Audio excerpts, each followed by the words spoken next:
Dans cette simulation, nous allons voir le phénomène de résonance électrique. Nous avons là un circuit série RLC, nous avons un conducteur ohmique de résistance R, un condensateur de capacité C et une inductance ou bien une bobine d'inductance L qui sont branchés en série aux bornes d'un générateur basse fréquence GBF délivrant une tension sinusoïdale. Les voies de l'oscilloscope Y1 et Y2 sont branchées, la première aux bornes du GBF, et elle va visualiser, plutôt l'oscilloscope va visualiser la courbe qui est là en rouge, correspondant à la tension aux bornes du générateur.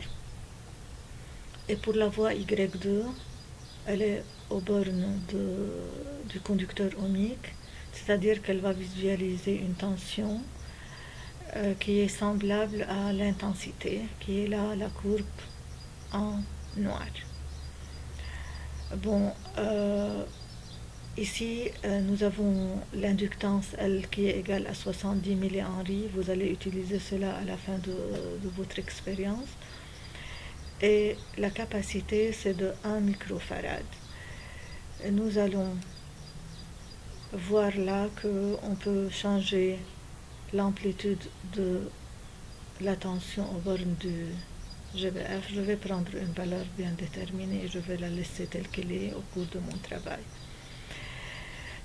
Notre expérience réside à faire varier la fréquence. Je vais prendre le curseur avec la plus basse fréquence que j'ai là, c'est de 300 Hz.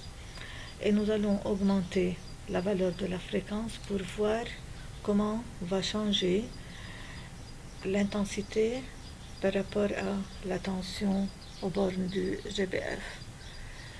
Bon, voyons donc en augmentant la fréquence, vous observez tout d'abord que l'intensité qui est en avance sur la tension, elle va s'en approcher.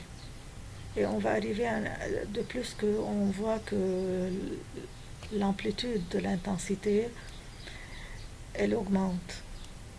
Et nous allons arriver à un instant où les deux courbes seront en phase. On le voit là, nous sommes très proches de cette valeur, c'est presque là. Bon, l'intensité est devenue maximale et les deux courbes sont en phase. Maintenant, je vais continuer à augmenter ma fréquence. Vous voyez que l'intensité, elle diminue, ça se voit très bien. Et en plus, c'est la tension aux bornes du GBF qui est maintenant en avance sur l'intensité, c'est-à-dire que le déphasage a changé de signe. Bon, nous allons continuer notre augmentation. Maintenant, je vais reculer, je vais la refaire une nouvelle fois, mais pour le temps, je vous demanderai de vérifier que lorsqu'il y a eu la résonance, c'est-à-dire lorsque les deux courbes sont devenues en phase, la fréquence du GBF, elle sera égale à une fréquence dite la fréquence propre du circuit. F0 égale 1 sur 2 pi racine de LC. C'est à vous de le vérifier comme calcul. Je vais de nouveau faire l'expérience en augmentant la fréquence et nous allons nous arrêter à l'instant où nous avons la résonance, lorsque les deux courbes deviennent en phase. Ok, c'est presque là.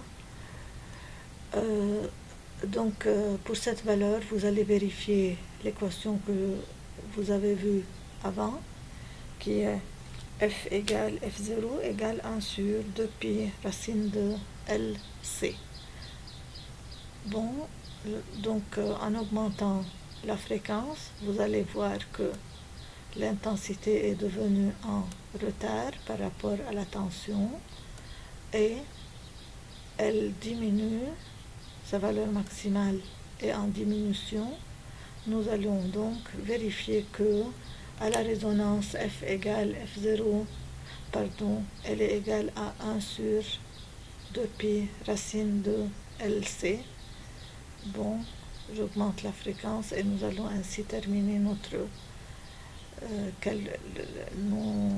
observations. Dans le cas où nous avons la résonance qui est presque à cette valeur, et donc c'est tout ce que j'ai voulu qu'on observe à propos de la résonance.